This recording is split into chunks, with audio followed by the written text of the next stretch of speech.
Well, hello my friends. Welcome to Carpo's channel. You know, I've been wanting to make this video for the last 2 hours, but all my knives are just sitting out here. As I was going through them and sharpening some of them, I thought, you know, it'd be interesting to share. A lot of people really have knife collections and enjoy talking about knives. And I guess maybe I would touch base on the what a person needs if a person is looking for a pocket knife. Seems that they're very overstated as far as you know, the needs. And if you look on YouTube, there are some people who are so obsessed with knives. I mean, every single day, you know, it's like looking for a new knife to review or something. I didn't realize this.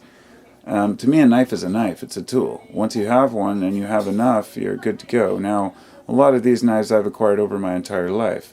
Some of them are just simple pocket knives, other fixed blade knives. And I'm definitely no expert on steel. I mean, I know a lot of it's 420 stainless steel, which is fairly good quality. But I think people really overthink what you need in a knife. So these back here are my pocket knives. These down here are some of my multi-tools, and then a couple more pocket knives. I'm going to go through these briefly and talk about them and show you what I have and tell you my thoughts on what you really need in a blade if you just want a knife. And this is going to depend on your needs immensely. And I'm using a vintage lens here, and it's not autofocus, so mind you, I have to do everything manually. So I'm going to start over here. Now this right here, I called it the bear killer, obviously. I made this back in about, I thought I put a date on it, 2004 or so, 16 years ago. And it was a joke, of course. I'd never kill a bear. Well, maybe not. It says, "I will kill you, bear, for real." So, how serious was I? And I'm hoping this stays focused. So anyway, this one says the Bear Killer 2004. It's your typical cheap hunting knife, or sorry, survival knife that you find down at like Big 5 Sporting Goods. It's got a little thing in the back where you can put your matches and crap like that. There's nothing special about it. I carry it maybe when I'm, you know, hacking firewood. This is the kind of thing that you cannot feel bad about destroying, probably $20. And something like that, eventually, the quality of the metal will show because you're trying to sharpen it. You keep trying to sharpen it more and more, and it just won't sharpen.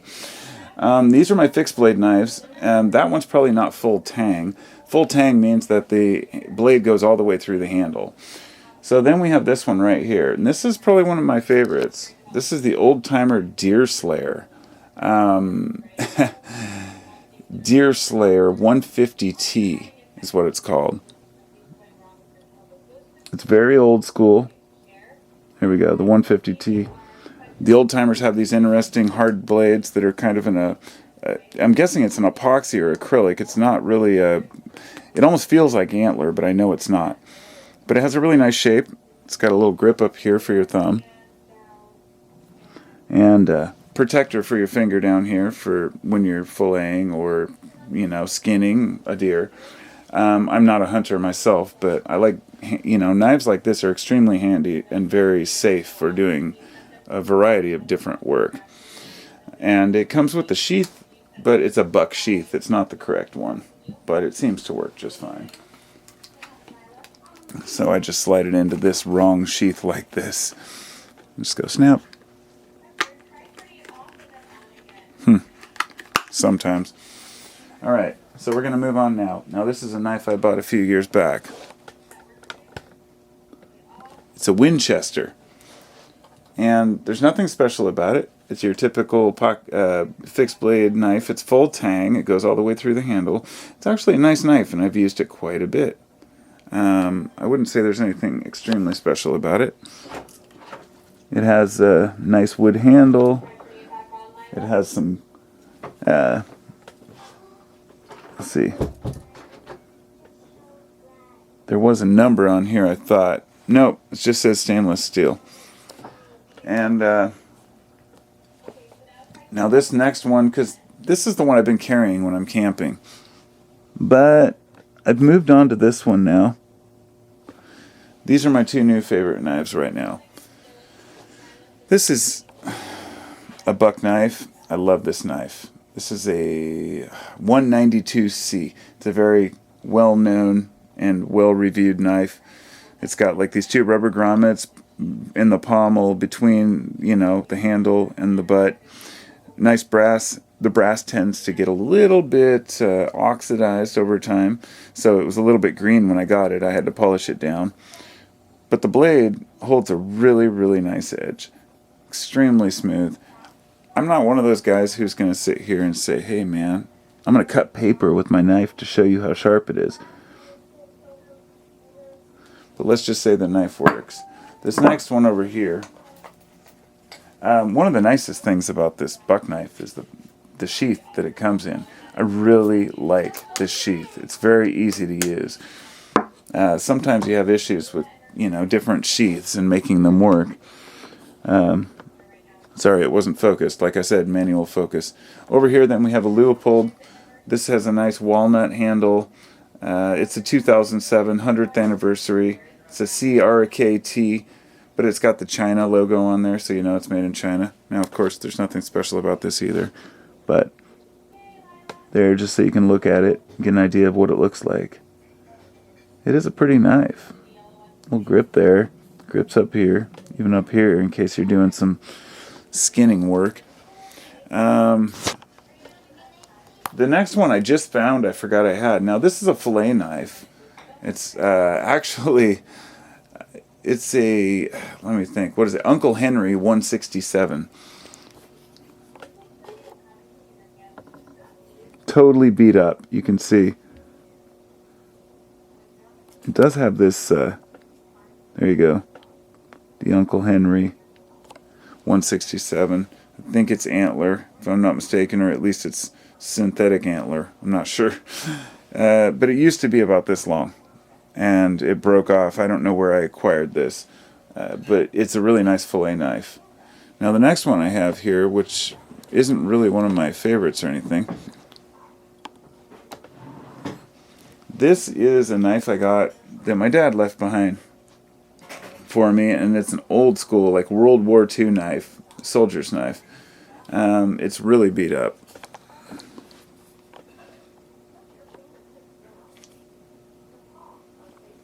But it was a pretty decent knife at one time.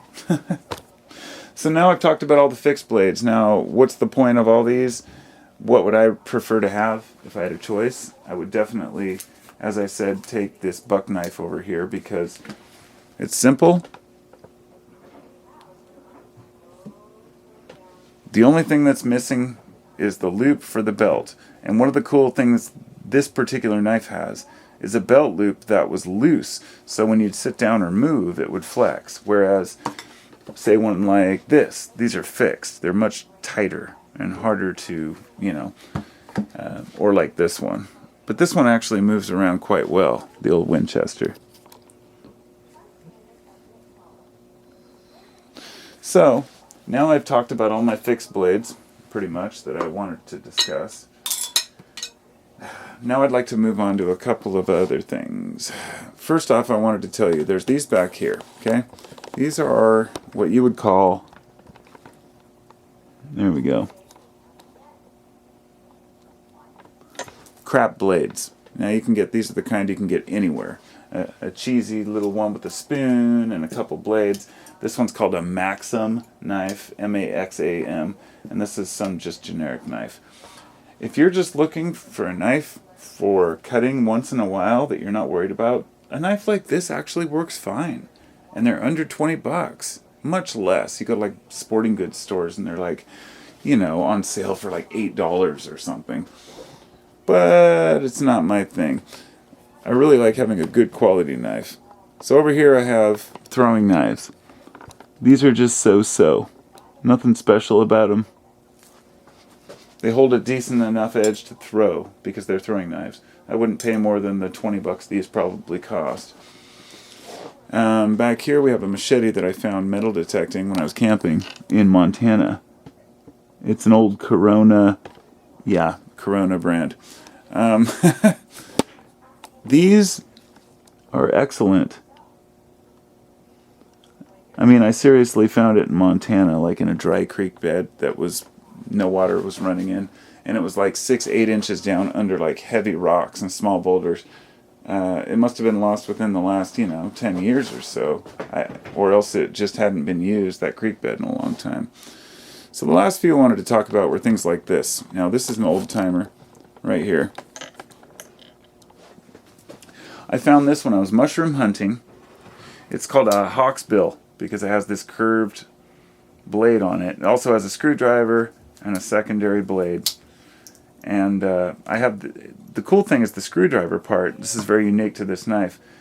The screwdriver is the only one that has a locking mechanism for it, which is pretty cool. I found this when I was mushroom hunting right next to a couple of psychedelic mushrooms. It was really crazy. I was out in Fort Stevens, and it wasn't that rusty, so it couldn't have been there more than a couple weeks. That was a pretty cool score. This one right here is a buck knife. Now this is your typical buck. One of the tips is broken, but it's your black buck knife folding blade. These sharpen really well, and for the average person, I think that this is one of the best knives you can get. $30 or so, probably cheaper. And they do the job, I want to talk about multi-tools for a minute now, because these are a couple that I have.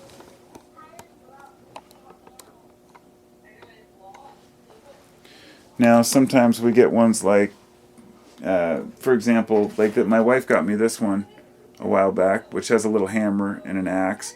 It actually functions a little bit. It's a very tiny thing. Pretty much, most people don't know when they're buying these things how good they're going to be. The handle started falling off, but it's got pliers. It's kind of a basic emergency tool. This is one some neighbor kid gave me. I don't know why. I was going to give it back to him, but it doesn't. It's one of your cheap generic multi-tools. Falls apart. But this one right here, this is my Gerber. Now, my mom got me this when I was younger for my birthday. I think when I was like 21 or something. It was a long time ago, probably 20 years ago or more. I've had this multi-tool ever since. I still can't find the case for it. It just slides out. It works. The pliers work. Everything on it is totally functional. I've always enjoyed having this. So if you're going to buy a multi-tool, buy a good one, is my point. So I'm going to move the camera over a little bit here and talk about the last few things. I have a bunch of little different folding pocket knives, right? This one, for example, I found years ago. I don't know, it doesn't have any inscriptions on it. It just has two flamingos looking at each other and a nice wood handle. I think it is an old-timer brand or something like that. It has no locking mechanism. It just folds. But it holds a really good edge. And it's a very simple pocket knife. Then the next one I have here is a buck knife. These are the foldable, what is this one? The 303. That's the, the 303 is the smaller black one that folds. This is the 501. And it's a really good little knife. I would say this is probably the best knife you could get if you just need a simple pocket knife that works. This one is really nice as well. This is Frost Cutlery. And they make some pretty good knives as well. It's very unique. It has a very unique shape. I don't prefer knives like this because of the shape of the blade. It's, creative and all, but it doesn't lend well to sharpening the way I sharpen. And the last couple I have are this Schrade First Response, which, these are just your generic standard pocket knife, right? Folding blade like this, flips open if you need it. It's also got the, the thumb flip. And it has supposedly a seat belt cutter, and then the little thing to break windows. So if you're in an emergency, the idea is you're really going to remember you have this knife and these features. I've always been suspicious about, whether those things would even work, and I've never cut a seatbelt to even try it. But it sure would suck to be stuck in a situation where you can't cut your seatbelt. I'd just as soon flip my knife out and just slice the fuck out of it. But anyway, it's a safety issue. I get it. This one is probably one of my favorites. This is a Kershaw. I found this in the train tracks years ago. And this was laying like this complete. It's a folding blade. It's rubberized handle. It's very soft, and it's considered a very durable knife. I opened it up and I was like, oh, cool. And I used it a little bit as an 18-year-old kid, and I chipped off the tip. And I was like, oh, shit. So I reground it and tried to reformulate it and make it work. And it looks like a knife again. It's a really good tool. Very handy. And the last thing I have is pretty much what anybody needs. If this was kind of the final knife in my collection here, right? Dun dun. A cheesy little Craftsman single blade razor knife. For the average person, this is probably the best pocket knife you could carry. I honestly believe this. As long as you're careful and you get a good one. I mean, the simple design, flip the top up, pull the thing down, replace the blade. And these blades are relatively cheap. It's definitely not, some of these aren't very fancy, but they're functional, extremely functional and sharp. And if you wear one out or you break the tip, you just put another one in there. These are kind of overlooked just because they're so not super fancy, like a really nice pocket knife. But this is what I'd recommend to anybody looking for a standard pocket knife. This has the back, that's how you close it. The other ones have, usually it's the thumb release, which are the ones I prefer. That came later, ones like this. So you like push that over and fold it down. But, as I say, I'm not a big gun fanatic or knife fanatic or weapons person, but I like a good pocket knife, and I respect what they are. And I definitely find I lean towards this buck knife because it's absolutely gorgeous. Perfect boot knife, just to keep for what your belt knife, whatever you need. And now it's a boot knife because it's got no belt loop. The belt loop thing was broken off, so I pulled the rivets out, and now I'm going to put a new one on it. So anyway, those are my knives, and I just wanted to share with everyone. And thanks for coming along. I'll talk to you next time. Feel free to let me know what your favorite knife is. Be well.